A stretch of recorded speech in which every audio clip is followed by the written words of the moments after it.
So what you'll be viewing here as I get started is the transformation of a 26-foot Ryder truck into a functional art gallery. My name is Jonathan Whitfill, and I'm here to present the Ryder John Peters Nomadic Gallery. Before I talk a lot about the gallery, let me give you a little background about myself. I have the unique position of both a job and a career, but they're completely different things. My day job is a high school physics teacher and the sponsor and coach of the Estacado chess team, the Matador Knights. I was a little double booked today, so I just got back from our first tournament at Estacado, which we did win.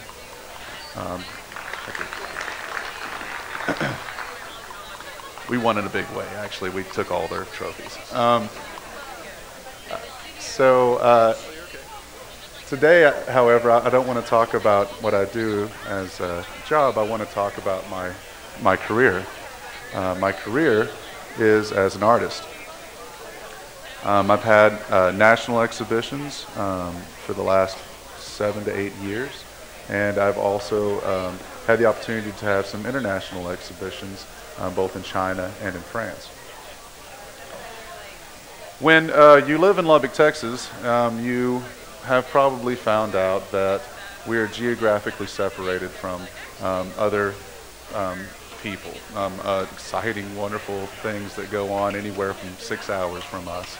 We've got this wonderful bubble of 6-hour drive time to have a lot more viewing of your creativity. So what we decided to do as a group, the three of us, was get all of our objects out from Lubbock to someplace where we could have more dialogue with people that would be interested in what we make. And this is our solution. I represented a collaborative group. There, as you can see, 3 of us in the video. Ryder Richards, who earned his BFA from Texas Tech University, and then his MFA at TCU. Myself, John Whitfill. My Bachelor of Science was at Wayland Baptist University, and my MFA was at Texas Tech University. And Peter Chazinski, who earned his BFA at Texas Tech and his Master's at Cornell University. We came together one day and decided that what we would need to do to really have some dialogue and to really have some exposure was create a system where we could take our art someplace else.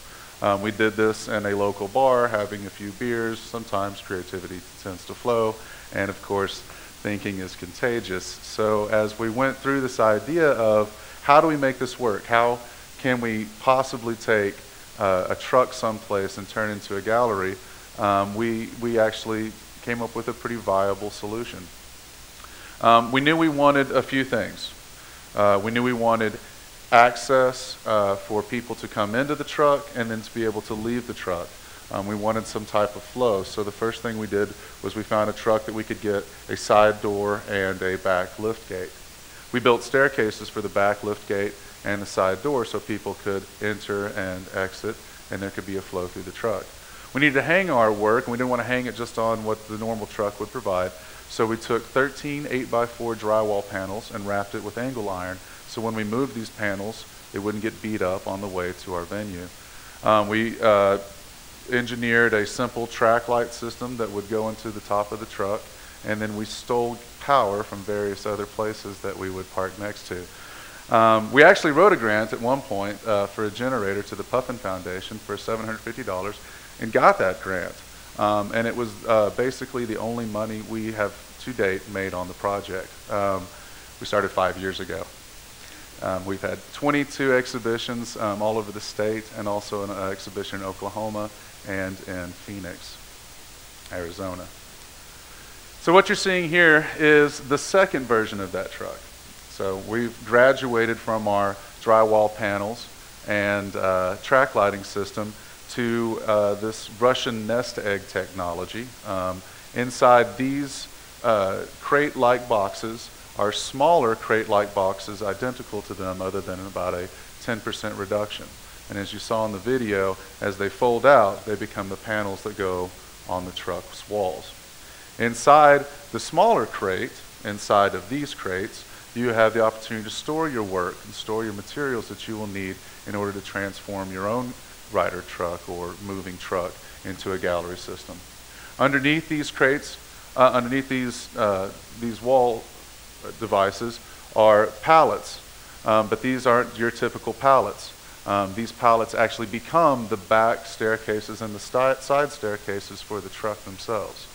So they telescope out, and then the slats that go across the pallets fold out with piano hinges to become stairs. So you have staircases both in the back and the side of the truck. So of course this is what it looks like before we actually start our transformation. Now we had some really interesting questions the first few times that we did this. We did this in Marfa actually the first time 5 years ago, so in October it'll be our 5-year anniversary.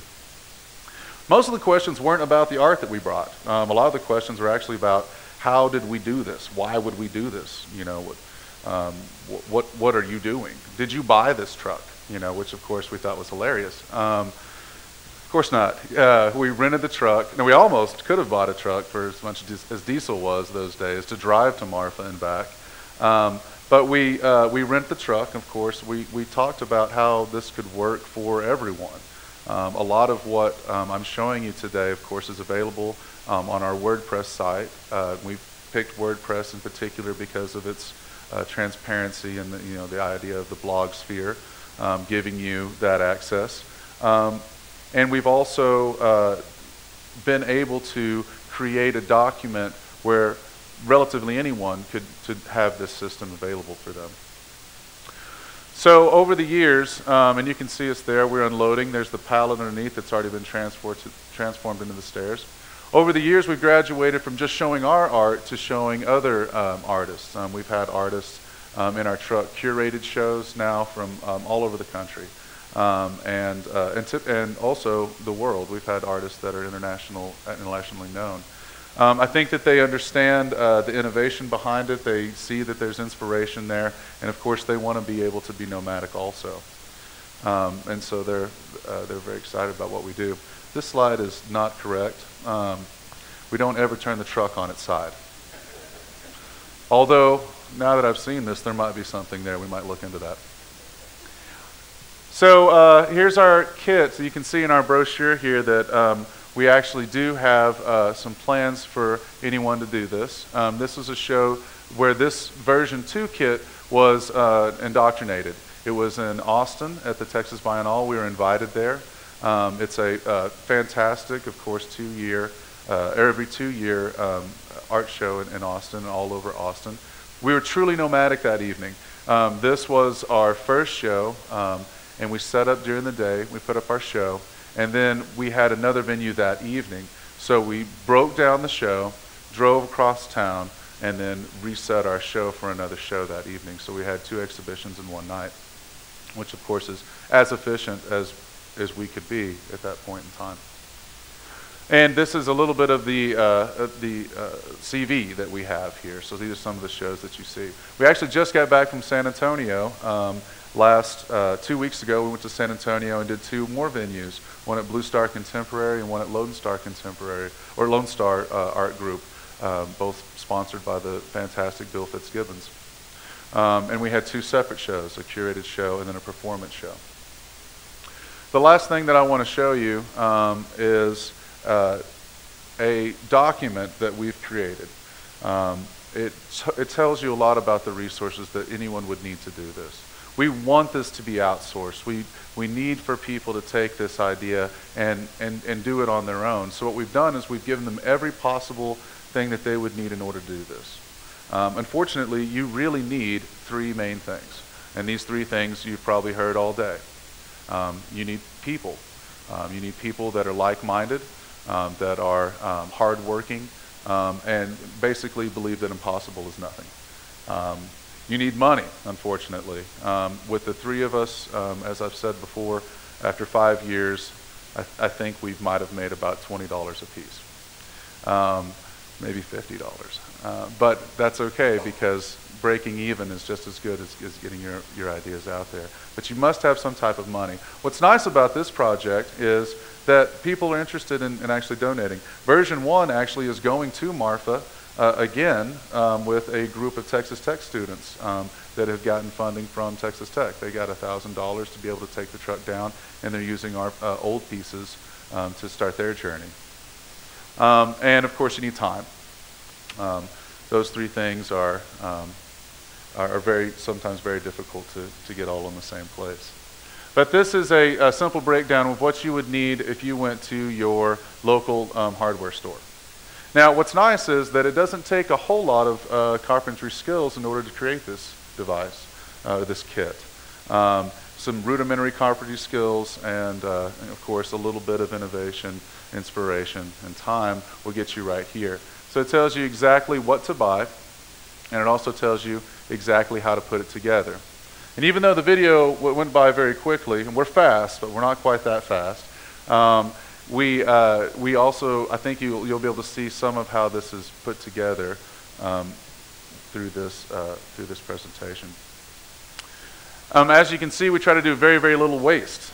So as you go through our document, you can see that when you get done, there's a very small amount of waste when you get finished. We want to be efficient, so when we help you out with this, you'll know exactly how to do it in the most efficient manner.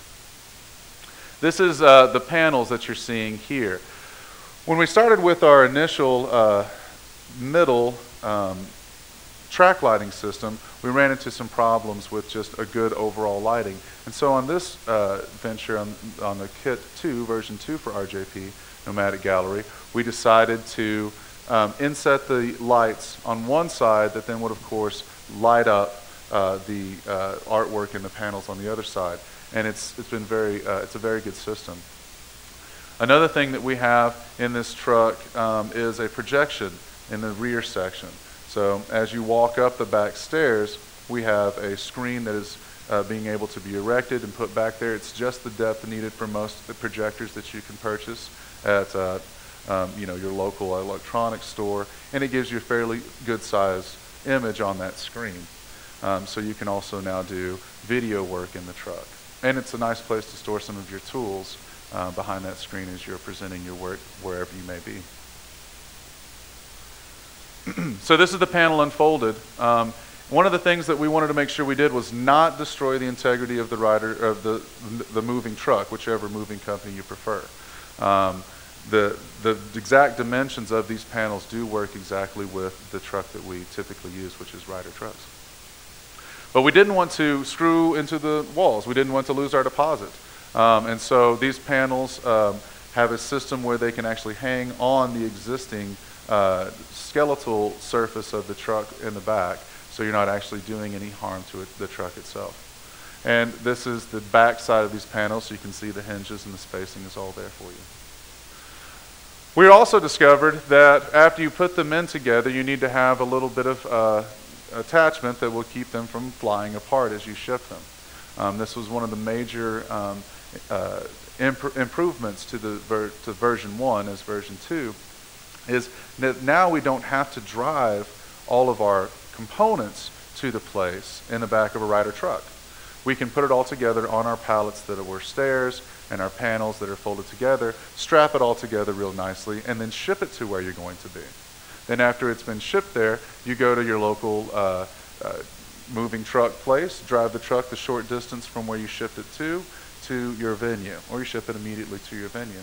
So it saves you a lot of money in diesel, if nothing else. You don't want to stack them 3 high. Okay, we found out that doesn't work, and I'm not going to tell you that story. It'll make this whole thing seem less valid. So this is your material list, and this is what you use, and then this, of course, is your stairs. And it's kind of hard to understand how this works if you haven't actually seen it. So I wanted to take just a moment to show you how this works. You cut your boards for both the side stairs, which is the shorter one, and then the long one up above it, and then you use piano hinges. So they're folded together as a pallet and then fold out to become a stair step. This is a piece of metal that you have to drill specific holes for it in order to make it work just right. We have had many different people come in and up and down our staircase. We've had multiple people go at once. These are a very sturdy system, and we haven't had any issues to date. And then they slide together and fold apart, and then it teaches you exactly how to assemble them. And this is a nice image of how they look once they've been pulled out. So you don't see the wood here at the bottom when it's in the pallet form. That telescopes out in order to give you the length of the stairs. And then, of course, this is the cost. This is a roughly estimated cost of what it would take for anyone to do version 2 of the Ryder John Peters Nomadic Gallery, or of course their own Nomadic Gallery at that point. And it's roughly $1,500. That only, of course, includes the materials. So that's only the money part. It doesn't include the time or the people that you need to make this happen. We do suggest at least 2 people. 3 is fantastic. It is technically impossible for one person to do that on their own. But of course, outsourcing this and getting this to come together is now our main mission. We want to spread these ideas because we do believe that they're worth sharing. We think that like-minded individuals would like to partake in this kit. We would love to offer it to them. And of course, all we really would like to have in return is documentation of your successes with our initial idea. That's all I have for you today. Thank you.